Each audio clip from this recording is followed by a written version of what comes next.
FedRAMP is a process around authorizing a cloud service. So, in the past, a lot of organizations, whether they be state, local, municipalities, or the federal government, they'd build their own data centers, right?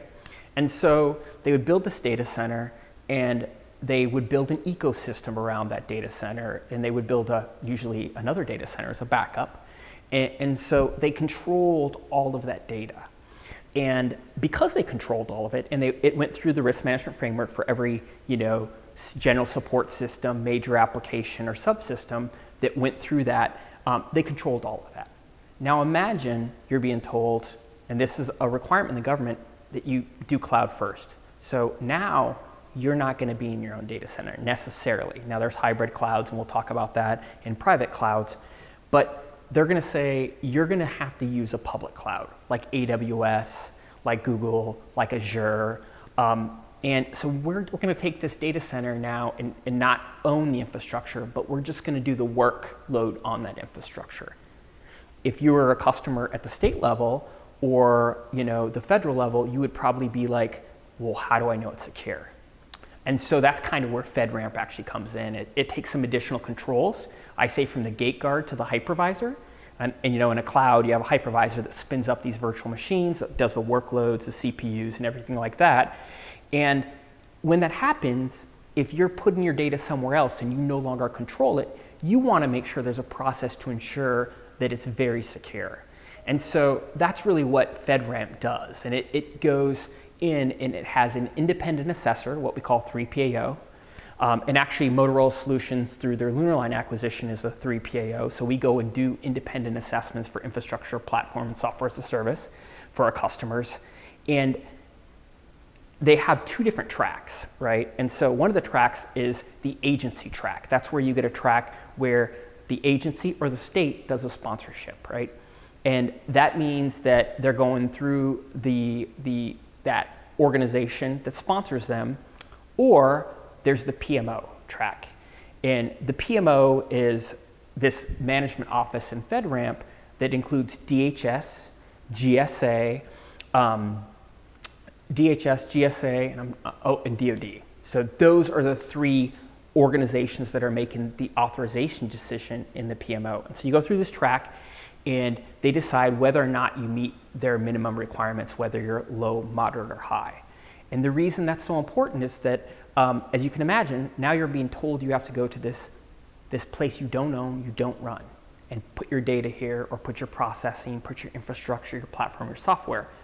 You want to make sure that there's a depth, a rigor behind that process. And FedRAMP is a significant process that the infrastructure providers or cloud service providers, the platform and software providers have to go through to ensure and prove that they meet those security requirements. So it's like it does a few things. First of all, it puts a depth and rigor on the security and privacy side, but then it also has an assurance level that if someone puts their data in here, that it met these requirements.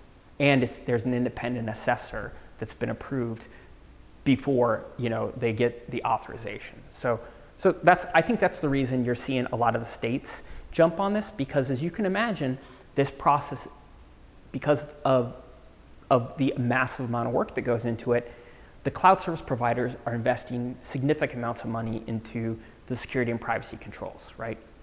And if you're a state, a local municipality, you might not have the budget to do that, right? You might not be able to afford 24/7 security operations, focused operations, all these controls, identity management, CAC, PIV, all those type of things. But you need somewhere to host it. So there's that piece. Then the other piece is that a lot of times, especially when you get into smaller organizations or smaller, even if it's smaller states, localities, and municipalities, you don't have the money to spend that the federal government does when it comes to putting this process in place.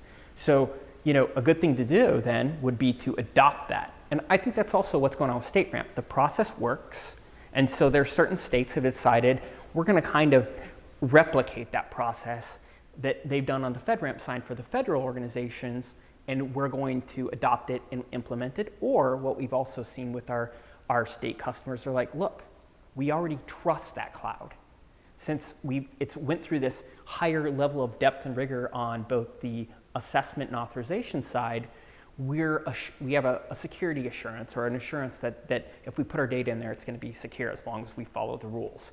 And we don't have to pay for that because the federal government might pay for it. So I think states are being fiscally responsible, but I think also the CIOs and CISOs realize that this is not something that you can just go buy off the shelf in another place. We've already went through this full process to get these environments accredited.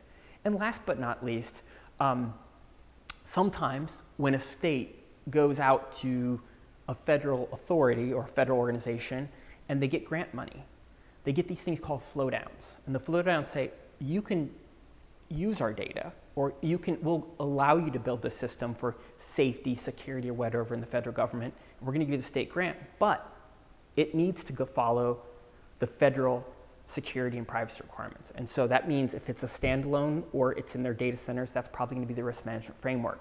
But most likely it's going to be a cloud service, and therefore they're going to have to follow FedRAMP.